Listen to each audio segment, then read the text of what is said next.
뉴욕과 뉴저지 등 동부 지역에 다시 강추위가 찾아옵니다. 기상청은 다음 주 뉴욕 일원 기온이 섭씨 영하 10도 아래로 내려간다고 예보했습니다. 조 바이든 대통령이 어제 백악관에서 대통령 임기를 마무리하는 고별 연설을 했습니다. 바이든 대통령은 미국이 극소수 초부유층의 손에 권력이 집중된 국가가 되고 있다고 경고했습니다. 접근 금지 명령을 어기고 지속적으로 스토킹을 시도한 한인 남성이 다시 체포됐습니다. 스토킹 피해 여성의 차량에 GPS 추적기를 설치해 범행을 저지른 것으로 밝혀졌습니다. 미국 내 한인 암 사망자가 해마다 증가해 그 수가 2,000명에 근접했습니다. 당뇨병과 신장 질환으로 사망한 한인 수도 큰 폭으로 증가했습니다. 지난 코로나 팬데믹 당시 부정수급한 실업수당이 1,000억 달러에 달한 것으로 추산되고 있습니다. 곧 5년 공소시효 만료를 앞두고 있지만 처벌이 쉽지 않은 상황입니다. 이상은 오늘의 주요 뉴스입니다. 시청자 여러분 안녕하십니까? KBN 뉴스입니다. 뉴욕과 뉴저지 등 동부 지역에 다시 강추위가 찾아옵니다. 기상청은 다음 주 뉴욕 일원 기온이 섭씨 영하 10도 아래로 내려간다고 예보했습니다. 대통령 취임식이 열리는 월요일, 워싱턴 DC 지역도 낮 최고 기온이 섭씨 영하 5도 내외로 머물러 1985년 레이건 대통령 취임식 이후 가장 추운 취임식이 예상됩니다. 김태희 기자가 보도합니다. 이번 주말 뉴욕 일원은 비 소식이 있습니다. 토요일 오후부터 내리기 시작한 비는 일요일에는 지역에 따라 눈으로 바뀔 것으로 보입니다. 눈과 비가 그치고 월요일부터 기온이 내려갑니다. 월요일 최고 기온은 화씨 26도, 최저 기온은 화씨 11도로 예상됩니다. 바람까지 강해져 체감온도는 더 내려가 섭씨 영하 20도에 근접할 것으로 보입니다. 화요일은 더 추워져 한낮 최고 기온도 화씨 18도, 섭씨 영하 8도에 머물겠습니다. 최저 기온은 화씨 8도, 섭씨 영하 13도가 예상됩니다. 수요일과 목요일도 추운 날씨가 이어지고 주말에는 기온이 다시 올라가겠습니다. 다음 주 월요일 대통령 취임식이 열리는 워싱턴 DC 낮 최고 기온이 화씨 20도대에 머물러 추운 날씨가 예상됩니다. 기상청은 1985년 레이건 대통령 취임식 이후 가장 추운 날이 될 것으로 예보했습니다. 에팔레치아 산맥과 오데오 주변 지역은 이번 주말 폭설이 예상됩니다. 대부분 지역은 1에서 3인치의 적설량이 예상되며 고산지대에는 6인치 내외의 눈이 내릴 것으로 보입니다. 기상청은 현재 15개 주에 여행경보가 발령 중이라며 특별히 차량 운전에 주의를 당부하고 항공여행은 미리 스케줄을 확인해달라고 당부했습니다. KBN 뉴스 김태희입니다. LA에서 대형 산불이 9회째 이어지는 가운데 최고 수준의 강풍경보가 발령돼 우려가 컸지만 다행히 바람의 위력이 예상보다 약해 큰 고비를 넘겼습니다. 진화 작업도 어느 정도 진전을 보이고 있는데요. 바람에 재가 날리면서 대기질이 악화돼 마스크 착용이 당부됩니다. 캘리포니아 산림소방국과 LA 카운티 당국에 따르면 지난 7일 서부 해변과 동부 내륙에서 각각 발생한 팰리세이즈 산불과 이튼 산불의 진압률이 각각 19%, 45%를 기록 중입니다. 특히 이튼 산불의 진압률이 하루 전 35%보다 10%포인트 높아지며 진전을 보였습니다. 팰리세이즈 산불도 전날 17%보단 소폭 나아졌습니다. 산불의 면적도 팰리세이즈와 이튼 모두 사흘째 같은 수치를 유지해 확산세가 진정됐습니다. 기상청은 지난 13일부터 LA 일대 산지에 최대 시속 70마일의 강풍경보를 발령해 당국과 주민들을 긴장을 시켰으나 다행히 실제 나타난 바람의 위력은 그만큼 강하지 않았습니다. 기상청은 이날 오전 3시부터 오후 3시까지 LA 북부 센타클래리타 인근 산지와 그에 인접한 벤투라 카운티에 화재 적색경보를 추가로 발령하고 이 지역에서 국지적으로 강한 북동풍과 낮은 습도로 중간 수준의 화재 위험이 있으므로 주의하라고 경고했습니다. 현재 대피령을 받은 주민은 약 82,400명입니다. 지난 하루 동안 화재 사망자는 추가로 확인되지 않았습니다. 현재까지 확인된 사망자는 25명, 접수된 실종자는 30명입니다. 방화와 약탈, 사기 등의 범죄도 끊이지 않고 있습니다. LA지방검찰청은 이번 산불과 관련이 없는 방화와 피해 지역에서의 약탈 등 혐의로 총 10명을 기소했으며 이들이 6에서 22년 사이에 징역형을 선고받을 것이라며 이것은 매우 심각한 범죄라고 강조했습니다. 한편 LA 카운티 공중보건부는 현재 LA 일대의 공기질 지수가 양호에서 보통 수준을 보이고 있지만 바람에 날리는 제 입자가 너무 커서 일반 기기로 포집하기 어렵고 AQI 지수에 잘 반영되지 않는다면서 공기 중에 재가 날릴 경우 반드시 마스크를 착용하라고 권고했습니다.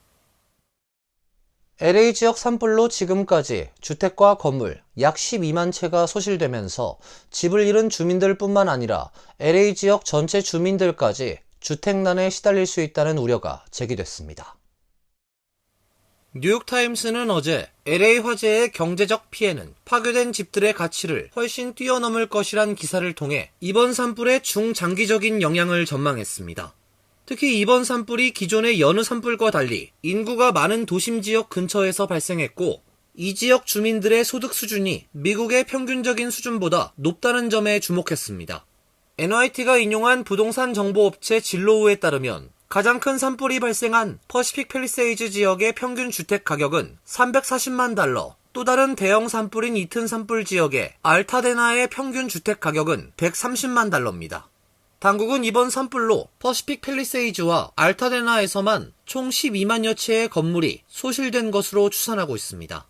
전문가들은 이번 산불로 집을 잃은 이재민이 대규모로 발생하면서 주택 재건이 완료될 때까지 이들의 이주 수요가 LA 전체의 주택 임대료 상승을 부추길 수 있다고 분석했습니다. 이 지역에 비어있던 임대주택이 거의 없기 때문에 주택시장엔 실질적인 완충 장치가 없다는 주장입니다. 또 보험 가입이 어려웠던 이 지역에서 산불 여파로 보험사들이 완전히 철수하면 보험 가입이 되지 않은 주택이 속출하면서 지역 부동산 가치를 떨어뜨릴 수 있다고 전문가들은 지적했습니다. 조 바이든 대통령이 어제 백악관에서 대통령 임기를 마무리하는 고별 연설을 했습니다. 바이든 대통령은 미국이 극소수 초부유층의 손에 권력이 집중된 국가가 되고 있다고 경고했습니다. 조 바이든 대통령은 백악관 집무실에 앉아 오늘 미국에는 지나친 부와 권력, 영향력을 가진 과두제가 형성되고 있으며 이는 우리 민주주의 전체와 기본권, 자유, 공정한 기회를 정말로 위협하고 있다고 말했습니다. 그는 과두제가 누구를 지칭하는지 구체적으로 밝히진 않았지만 드와이트 아이젠하워 전 대통령이 고별 연설에서 군산 복합체의 위험에 대해 경고한 사실을 언급하고 난 우리나라의 실제 위험이 될 수 있는 기술산업 복합체의 부상 가능성을 똑같이 우려하고 있다고 말했습니다. 주요 언론들은 일론 머스크 테슬라 CEO와 제프 베이조스 아마존 회장, 마크 저커버그 메타 CEO 등 빅테크 경영자들과 도널드 트럼프 대통령 당선인 측이 밀착하는 모습에 대해 경고한 것이라고 해석했습니다. 바이든 대통령은 강력한 세력들은 우리가 기후위기를 해결하기 위해 한 조처들을 없애고 권력과 이익이라는 자신들의 이해관계를 위해 견제받지 않는 영향력을 휘두르고 싶어 한다며 미국인들은 가짜 정보의 눈사태에 매몰돼 남용을 가능하게 하고 있다고 우려했습니다. 그러면서 이들의 권력 남용을 막기 위해서 억만장자들이 공정한 몫을 지불하도록 세법을 개정하고 은밀한 정치 자금을 막아야 하며 대법관 임기 제한과 의원 주식 거래 금지가 필요하다고 밝혔습니다. 접근 금지 명령을 어기고 지속적으로 스토킹을 시도한 한인 남성이 다시 체포됐습니다. 스토킹 피해 여성의 차량에 GPS 추적기를 설치해 범행을 저지른 것으로 밝혀졌습니다. 지난해 4월 스토킹 혐의로 유죄 판결을 받은 아이오와주 한인 남성이 접근 금지 명령을 어기고 스토킹 행각을 계속한 혐의로 12일 체포됐다고 지역 매체 더 페리뉴스가 보도했습니다. 보도에 따르면 아이오와주 작은 도시 워키에 거주하는 53세 한인 김모 씨는 3번 이상의 스토킹을 한 혐의와 접근 금지 명령 위반으로 기소됐습니다. 법원 기록에 따르면 김 씨는 2023년 11월 피해자의 위치를 지속적으로 확인하기 위해 피해자의 차량에 GPS 추적기 3개를 부착했습니다. 이후 3건의 스토킹 혐의로 체포됐으며 2024년 3월에는 접근 금지 명령을 2차례 위반한 혐의로 유죄 판결을 받았습니다. 김 씨는 4월 달라스 카운티 지방법원에서 2년 집행유예를 선고받았지만 범행을 계속 이어갔습니다. 특히 지난해 12월 31일 또다시 접근금지 명령을 위반해 2025년 1월 14일 다시 체포됐습니다. 아이오와주 교정국은 김 씨가 피해자에 대해 위협적이고 괴롭히는 행동을 지속해왔다며 집행유예를 취소하고 유예된 2년형을 집행할 것을 권고했습니다. 김 씨는 현재 $10,000의 현금 또는 보증 채권을 납부해야 하는 보석금이 책정되어 달라스 카운티 감옥에 수감 중이며 오는 24일 달라스 카운티 지방법원에서 예비 심리가 예정된 것으로 전해졌습니다. 미국 내 한인 암 사망자가 해마다 증가해 그 수가 2,000명에 근접했습니다. 당뇨병과 신장질환으로 사망한 한인 수도 큰 폭으로 증가했습니다. 반면 심장질환과 알츠하이머, 그리고 자살은 감소했습니다. 연방질병통제예방센터의 미국 내 한인 사망 원인 통계에 따르면 지난 2023년 한 해 동안 미국에서 암으로 사망한 한인은 1,999명으로 한인 사망 원인 부동의 1위를 차지했습니다. 2022년에 1,989명과 비교해 0.5% 증가했습니다. 미국 내 한인 암 사망자는 2018년 1,772명, 2019년 1,805명, 2020년 1,845명, 2021년 1,908명 등으로 증가세를 이어왔는데 2018년과 비교하면 5년간 12.8% 증가한 셈입니다.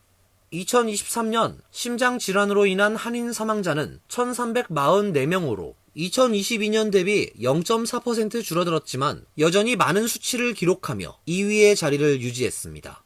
뒤를 이어 뇌졸중 509명, 사고사 392명, 알츠하이머가 373명으로 상위권을 차지했으며 그 뒤로 당뇨병 신장질환, 자살, 인플루엔자 및 폐렴, 고혈압 등이 10위권에 들었습니다.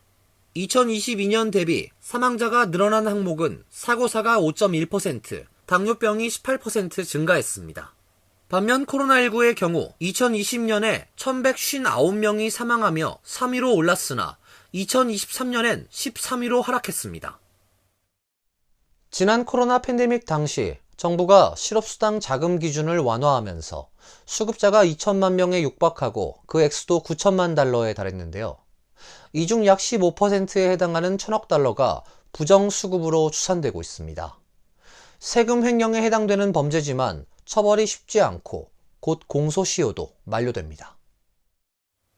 월스트리트저널은 미국에서 코로나19 팬데믹 때 실업수당이 몇 배로 오르면서 부정수령액이 1,000억 달러를 넘었다고 보도했습니다.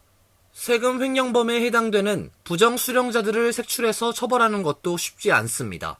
공소시효 5년도 곧 만료됩니다. 대부분의 세금 도둑들은 잡히지 않고 1,000억 달러도 거의 회수하지 못할 전망이라는 것입니다. 미국은 2020년 3월 코로나 창궐이 본격화하자 트럼프 정권 말기 및 바이든 정권 초기에 4조 달러에 가까운 팬데믹 극복 지원에 특별 예산을 풀었습니다. 이 중 9천억 달러가 한시, 특별수당 등 실업수당으로 나갔습니다. 평상시에는 각 주 정부에서 실직자들이 매주 실업수당을 신청하며 심사 후에 실업수당 주급을 지급합니다. 코로나 전엔 지금과 비슷하게 대략 매주 200만 명 미만의 실업자들이 200달러에서 350달러의 실업수당을 받았습니다. 그러나 코로나로 막대한 지원금이 풀리면서 수령자가 2천만 명에 육박했고 그 액수가 4배 정도 급증했습니다. 이를 노리는 부정수령자가 사방에서 생겨났습니다. 주 정부의 수당회계 컴퓨터 시스템이 구식이어서 주 사이에 상호 체크가 안 돼 한 사람이 여러 계좌로 돈을 받기도 했습니다. 사회보장번호와 주소 등을 수백 개씩 파는 전문 사기 집단도 생겨났습니다. 평소 실업수당의 부정수령 비중은 3.2%였으나 돈이 확 풀린 코로나 팬데믹 때에는 이 사기 부정수령 비율이 15%로 급등했습니다. 이로 인해 약 1,000억에서 1,350억 달러의 실업수당이 새버린 것입니다. FDA가 사탕, 젤리 등 다양한 식품과 의약품에 들어가는 합성 색소인 적색 염료 3호 사용을 금지한다고 밝혔습니다. FDA는 어제 식품의약품에 들어가는 첨가물이 암 유발과 관련한 위험성이 있다면 허용하지 않는 델라니 조항에 따라 적색 염료 3호 사용을 금지한다고 밝혔습니다. 1907년 미국에서 처음 식품에 사용하도록 승인된 적색 염료 3호는 사탕, 젤리, 음료 등 식품에 붉은 체리색을 입히기 위해 사용됩니다. 건강식품 앱 고코코 분석에 따르면 미국에서 판매되는 추인껌 16%, 사탕 16%, 쿠키 11%에서 이 색소를 사용하고 있습니다. 블룸버그 통신에 따르면 FDA 발표가 나온 만큼 미국 업계에서는 선제적으로 적색 염료 3호를 사용하지 않겠다는 분위기가 확산하고 있습니다. 이미 유럽, 일본, 호주, 뉴질랜드 등에선 적색 염료 3호의 식품 사용을 금지하거나 제한된 식품군에서만 사용하도록 하고 있습니다. 뉴욕타임스는 로버트 케네디 주니어 보건복지부 장관 후보자가 인공색소 사용 규제론자라고 설명했습니다. 그는 지난해 한 매체와의 인터뷰에서 시리얼에 들어가는 색소가 사실 어린이들에게 독약이라고 말한 바 있습니다. 이어서 간추린 소식입니다. 상무부 산업안보국은 어제 두 건에 나눠 중국과 싱가포르의 AI와 컴퓨팅 관련 업체 27곳을 거래 제한 명단에 포함시켰습니다. 거래 제한 명단에 오른 기업은 상품, 기술을 포함해 미국산 품목에 대한 접근권이 제한됩니다. 중국 기업 즈프 AI와 그 자회사 9곳이 이번에 명단에 추가됐습니다. 즈프 AI는 칭화대 컴퓨터공학 탕지의 교수 등이 설립한 AI 스타트업입니다. 오픈 AI에 챗 GPT를 구동하는 것과 유사한 대규모 언어 모델을 개발한 곳으로 상무부 산업안보국은 즈프 AI가 중국 군사력 향상에도 기여하고 있다는 이유로 제재 목록에 올렸다고 설명했습니다. 반면 즈프 AI는 즉각 성명을 통해 미국의 조치를 강력히 반대한다며 이는 사실적 근거가 없다고 반발했습니다. 아마존의 창업자 제프 베이조가 운영하는 우주기업 블루 오리진의 대형 재사용 발사체 뉴 글렌이 오늘 오전 2시 3분 플로리다주 케이프 커네버럴 우주기지에서 발사가 됐습니다. 뉴 글렌은 발사 약 4분 뒤 발사체 1단과 2단이 분리됐고 오전 2시 18분쯤 관제센터는 뉴 글렌의 2단이 성공적으로 궤도에 진입했다고 밝혔습니다. 다만 1단 추진체를 해상에서 회수하는 데는 실패했습니다. 당초 블루 오리진은 발사 후 1단 추진체를 대서양상의 바지선 제클린을 통해 회수하려는 계획이었습니다. 뉴욕시 일원에 노로바이러스 주의보가 발령됐습니다. 뉴욕시 보건국은 14일 지난 12월 한 달간 집계된 시내 노로바이러스 감염 사례는 총 1264건에 달했다고 발표했습니다. 지난 2022년과 2023년의 12월 감염 사례 건수인 각 500건 미만과 비교해 2배 이상 급증한 것입니다. 시 보건국은 노로바이러스 감염은 대부분 잘 보고되지 않는 점을 감안할 경우 실제 감염자 수는 훨씬 많을 것으로 추정하고 있습니다. 연방질병통제예방센터에 따르면 현재 전국적으로 유행하고 있는 노로바이러스는 G217로 알려진 새로운 바이러스 균주와 관련이 있습니다. 시 보건국은 굴과 조개는 당분간 날것으로 섭취하지 않는 것이 좋다면서 손 세정제 사용과 함께 손 씻기를 생활화해야 할 때라고 주의를 당부했습니다. 9.11 메모리얼 뮤지엄이 다음 달부터 매달 첫 번째 일요일엔 뉴욕시 주민들에게 무료로 개방됩니다. 맨하탄 그라운드 제로에 위치한 9.11 메모리얼 뮤지엄은 지난 2001년 9월 11일 테러범이 납치한 아메리칸 에어라인 여객기가 맨하탄 월드 트레이드 센터 북쪽 건물의 충돌, 한인을 포함한 약 3,000명의 목숨을 잃게 한 사건을 추모하기 위해 세워진 박물관입니다. 무료 입장은 온라인을 통해 1인당 최대 3회까지 사전 예약이 가능하며 오후 4시부터 7시까지 관람이 가능합니다. 입장객은 방문 당일 현장에서 뉴욕시 거주를 인증할 수 있는 신분증을 제시해야 합니다. 환율과 증권 소식입니다.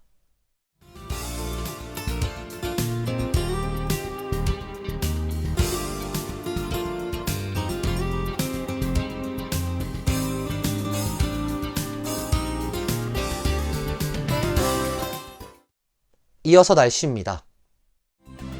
내일은 대체로 맑은 날씨가 예상됩니다. 낮 최고 기온 41도, 섭씨 5도, 밤 최저 기온 34도, 섭씨 1도로 예상됩니다. 토요일은 오후부터 비 소식이 있습니다. 일요일엔 지역에 따라 눈이 오는 곳도 있겠습니다. 밤부터 기온이 내려가면서 추운 날씨가 예상됩니다. 이상으로 KBN 뉴스를 마칩니다. KBN과 함께 즐거운 시간 되시길 바랍니다.